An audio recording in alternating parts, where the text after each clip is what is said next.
अस्सलाम वालेकुम। तो आज हम इम्यूनोलॉजी का कम्प्लीमेंट्स चैप्टर नंबर 63 स्टार्ट करेंगे।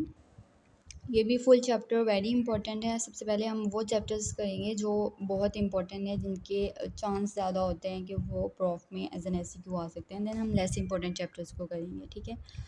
सबसे पहले हमारे पास कम्प्लीमेंट सिस्टम क्या होता है। ये 20 प्रोटीन्स पे जो है वो ये कंसिस्ट ऑफ 20 प्रोटीन्स होते हैं, जो कि हमारे पास नॉर्मल ह्यूमन सीरम में भी प्रेजेंट होते हैं, ठीक है। और ये प्रोटीन जो हैं इनएक्टिव फॉर्म में होती हैं, और ये जब ये एक्टिव हो जाती हैं तो देन ये एक्ट एज प्रोटीएज, ठीक है। अब हमारे पास क्या होता है कि इस कम्प्लीमेंट सिस्टम को कम्प्लीमेंट क्यों कहते हैं, क्योंकि ये refers to the ability of these proteins. जो प्रोटीन इसमें 20 प्रोटीन्स प्रेजेंट हैं, ये क्या करती हैं, ये कम्प्लीमेंट करती हैं अफेक्ट। कम्प्लीमेंट का क्या मतलब है, इन्हांस करती हैं इफ़ेक्ट्स को of other components of the immune system. जो हमारी बॉडी का इम्यून सिस्टम है उसके कंपोनेंट्स के इफ़ेक्ट को ज़्यादा करती हैं। अब हमारे पास क्या होता है कि कम्प्लीमेंट के हमारे पास क्या क्या इफ़ेक्ट्स होते हैं।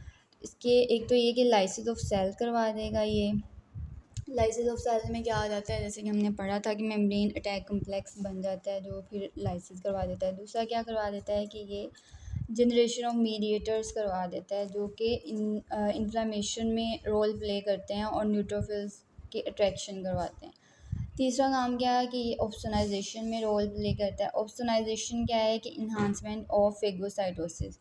फेगोसाइटोसिस क्या होता है, ऑप्सोनाइजेशन में क्या होता है कि जो माइक्रोब है उसके साथ जो उसकी इन्हांसमेंट करवा देते हैं कि उसको फेगोसाइट जो हैं वो इनगल्फ कर लेते हैं। उसकी जो फेगोसाइटोसिस का प्रोसेस जो है वो इंक्रीज़ हो जाता है।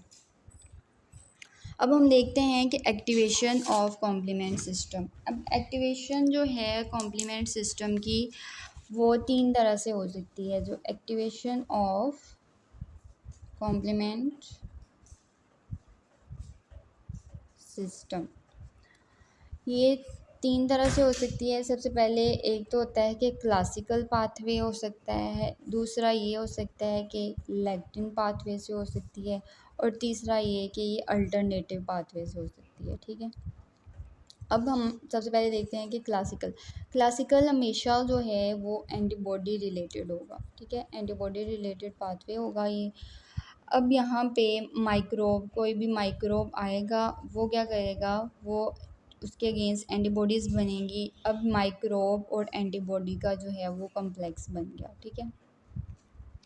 अब ये जो एंटीबॉडी है ये कम्प्लीमेंट फिक्सेशन एंटीबॉडी है। ये क्या करेगी, कम्प्लीमेंट की फिक्सेशन कर देगी। कम्प्लीमेंट फिक्सेशन का क्या मतलब है कि ये कम्प्लीमेंट का कोई भी जो कंपोनेंट है उसको जो है वो एक्टिवेट कर देगी, ठीक है। मैंने पहले भी बताया था, जब कम्प्लीमेंट प्रोटीन्स होती हैं वो इनएक्टिव फॉर्म में होती हैं, जब वो एक्टिव हो जाती हैं तो वो क्या करती हैं, एक्ट एज अ प्रोटीएज।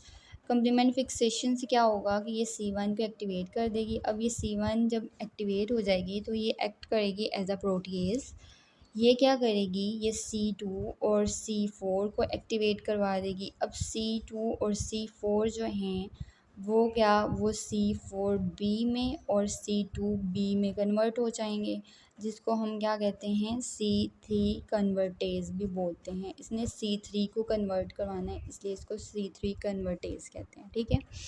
अब C3 कन्वर्टेज क्या करेगा, ये C3 को कन्वर्ट कर देगा C3a में और C3b में।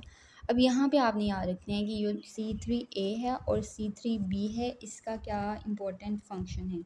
जो C3a है ये क्या, ये एक्ट एज एनाफाइलोटॉक्सिन के तौर पे एक्ट करेगा। हमने जब हमने मास्ट सेल की डिग्रेनुलेशन पढ़ी थी वहाँ हमने भी पढ़ा था कि एनाफाइलोटॉक्सिन जो हैं वो रिलीज़ होते हैं मास्ट सेल से। ये हिस्टामीन की रिलीज़ करवाएगा, ठीक है। जो C3b है ये क्या करवाएगा, ये ऑप्सोनाइजेशन करवाएगा। इंगल्फमेंट जो माइक्रोब की है बाय मीन्स ऑफ मैक्रोफेजेस उसको ज़्यादा करवा देगा।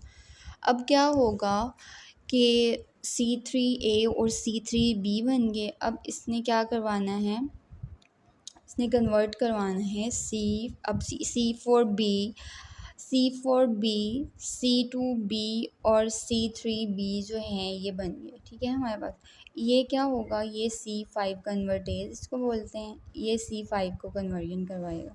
अब इसने क्या करना है, इसने C5 की कन्वर्जन करवानी है C5A में और C5B में। अब ये फिर एनाफाइलोटॉक्सिन के तौर पर एक्ट करेगा और ये ऑप्सोनाइजेशन करवाएगा।